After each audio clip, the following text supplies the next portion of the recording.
Hello everyone, welcome to Edumate commerce classes.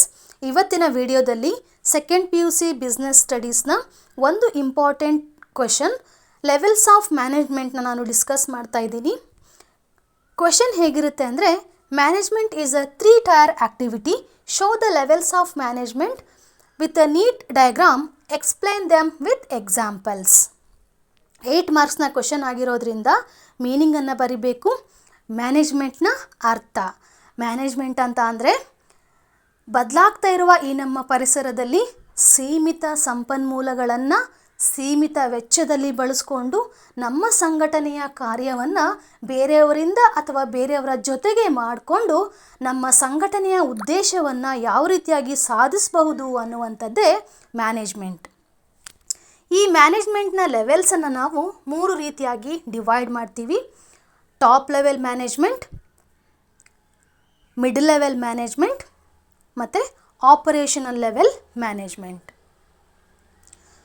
Top level ಮ್ಯಾನೇಜ್ಮೆಂಟ್ನಲ್ಲಿ chairman, board of directors, managing directors, general manager, president, CEO, CFO ಇವರೆಲ್ಲರೂ ಕೂಡ ಬರ್ತಾರೆ. Middle level ಮ್ಯಾನೇಜ್ಮೆಂಟ್ನಲ್ಲಿ purchase manager ಆಗಿರ್ಬೋದು, sales manager ಆಗಿರ್ಬೋದು, production manager ಆಗಿರ್ಬೋದು, ಇವರೆಲ್ಲರೂ ಕೂಡ ಬರ್ತಾರೆ. ಆಪರೇಷನಲ್ ಲೆವೆಲ್ ಮ್ಯಾನೇಜ್ಮೆಂಟ್ನಲ್ಲಿ ಫೋರ್ಮನ್, ಸೂಪರ್ವೈಸರ್ಸ್ ಇವರೆಲ್ಲರೂ ಕೂಡ ಬರ್ತಾರೆ. ಮೊದಲನೇದು ನೋಡೋಣ, ಟಾಪ್ ಲೆವೆಲ್ ಮ್ಯಾನೇಜ್ಮೆಂಟ್.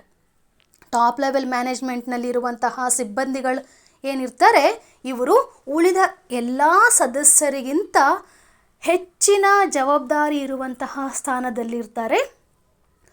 ಒಂದು ಸಂಸ್ಥೆಯ ಸಕ್ಸಸ್ಗೆ ಕಾರಣ ಆಗುವಂತಹ ಎಲ್ಲ ರೀತಿಯ ಪಾಲಿಸೀಸ್ಗಳಾಗಿರ್ಬೋದು, ಪ್ರೊಸೀಜರ್ಸ್ಗಳಾಗಿರ್ಬೋದು, ಸ್ಟ್ರಾಟಜೀಸ್ಗಳಾಗಿರ್ಬೋದು, ಅವೆಲ್ಲವನ್ನು ಕೂಡ ಫಾರ್ಮುಲೇಟ್ ಮಾಡುವಂತಹ, ಅದರ ಬಗ್ಗೆ ನಿರ್ಧಾರವನ್ನು ತಗೊಳ್ಳುವಂತಹ ಜವಾಬ್ದಾರಿ ಟಾಪ್ ಲೆವೆಲ್ ಮ್ಯಾನೇಜ್ಮೆಂಟ್ನಲ್ಲಿರುವಂತಹ ಸಿಬ್ಬಂದಿಗಳದ್ದು ಆಗಿರುತ್ತೆ. ಹಾಗೆ ನಮ್ಮ ಸಂಸ್ಥೆಯಲ್ಲಿರುವಂತಹ ಎಲ್ಲ ಫಂಕ್ಷನಲ್ ಡಿಪಾರ್ಟ್ಮೆಂಟ್ಗಳಿಗೆ ಯಾವ ಕೆಲಸವನ್ನು ಹಂಚಬೇಕು, ಯಾವ ಜವಾಬ್ದಾರಿಗಳನ್ನು ಹಂಚಬೇಕು ಅನ್ನುವಂಥದ್ದು ಕೂಡ ಇವರ ನಿರ್ಧಾರ ಆಗಿರುತ್ತೆ, ಇವರ ಜವಾಬ್ದಾರಿ ಆಗಿರುತ್ತೆ.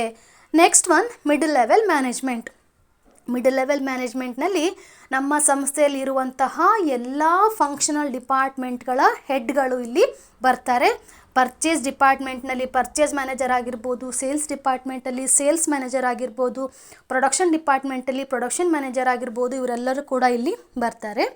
ಈ ಮಿಡಲ್ ಲೆವೆಲ್ ಮ್ಯಾನೇಜ್ಮೆಂಟಲ್ಲಿ ಇರುವಂಥವರು ಟಾಪ್ ಲೆವೆಲ್ ಮತ್ತು ಆಪರೇಷನಲ್ ಲೆವೆಲ್ ನಡುವೆ ಒಂದು ಲಿಂಕನ್ನು ಕ್ರಿಯೇಟ್ ಮಾಡುವಂಥವರು ಆಗಿರ್ತಾರೆ. ಟಾಪ್ ಲೆವೆಲ್ ಮ್ಯಾನೇಜ್ಮೆಂಟ್ನವರು ಫಾರ್ಮುಲೇಟ್ ಮಾಡಿರುವಂತಹ ಎಲ್ಲ ರೀತಿಯ ಪಾಲಿಸೀಸ್ಗಳನ್ನು, ಪ್ರೊಸೀಜರ್ಸ್ಗಳನ್ನು ಇಂಪ್ಲಿಮೆಂಟ್ ಮಾಡುವಂತಹ ಕೆಲಸ ಮಿಡಲ್ ಲೆವೆಲ್ ಮ್ಯಾನೇಜ್ಮೆಂಟ್ನವ್ರದ್ದು ಆಗಿರುತ್ತೆ. ಇವರು ಟಾಪ್ ಲೆವೆಲ್ ಮ್ಯಾನೇಜ್ಮೆಂಟ್ನವರಿಗೆ ಸಬಾರ್ಡಿನೇಟ್ ಆಗಿರ್ತಾರೆ. ಆಪರೇಷನ್ ಲೆವೆಲ್ ಮ್ಯಾನೇಜ್ಮೆಂಟ್ನವರಿಗೆ ಸುಪೀರಿಯರ್ ಆಗಿರ್ತಾರೆ. ಈ ಎರಡೂ ಮ್ಯಾನೇಜ್ಮೆಂಟ್ಗಳ ನಡುವೆ ಒಂದು ಸೇತುವೆಯಾಗಿ ಇವರು ಕೆಲಸವನ್ನು ಮಾಡ್ತಾರೆ.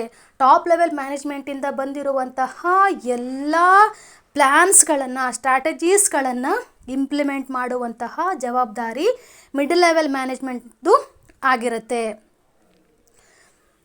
ಎಲ್ಲ ಪಾಲಿಸೀಸ್ಗಳನ್ನು, ಪ್ಲ್ಯಾನ್ಸ್ಗಳನ್ನು ಇವರು ಇಂಪ್ಲಿಮೆಂಟ್ ಮಾಡಬೇಕು. Next operational level management. Operational level ಮ್ಯಾನೇಜ್ಮೆಂಟ್ನಲ್ಲಿ ಮುಂದಾಳುಗಳು, ಮೇಲ್ವಿಚಾರಕರು ಎಲ್ಲರೂ ಕೂಡ ಇಲ್ಲಿ ಬರ್ತಾರೆ.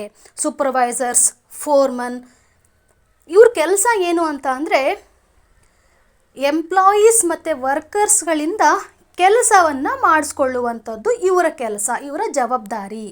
ಆ ಕೆಲಸ ಎಲ್ಲಿಂದ ಬಂದಿರುತ್ತೆ, ಯಾರು ಹೇಳಿರ್ತಾರೆ? ಮಿಡಲ್ ಲೆವೆಲ್ ಮ್ಯಾನೇಜ್ಮೆಂಟ್ನವರು ಏನು ಹೇಳಿರ್ತಾರೆ, ಮಿಡಲ್ ಲೆವೆಲ್ ಮ್ಯಾನೇಜ್ಮೆಂಟವರು ಏನು ಟಾಸ್ಕನ್ನು ಕೊಟ್ಟಿರ್ತಾರೆ, ಆ ಟಾಸ್ಕನ್ನು ನಮ್ಮ ಎಂಪ್ಲಾಯೀಸಿಂದ, ನಮ್ಮ ವರ್ಕರ್ಸಿಂದ ಕಂಪ್ಲೀಟ್ ಮಾಡಿಸ್ಕೊಳ್ಳುವಂತಹ ಜವಾಬ್ದಾರಿಯನ್ನು ಆಪರೇಷನ್ ಲೆವೆಲ್ ಮ್ಯಾನೇಜ್ಮೆಂಟು ಮಾಡುತ್ತೆ.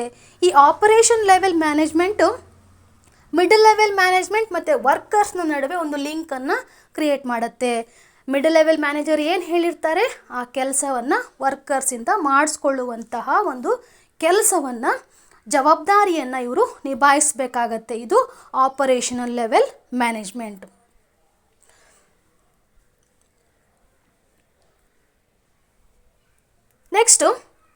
ಕನ್ಕ್ಲೂಷನ್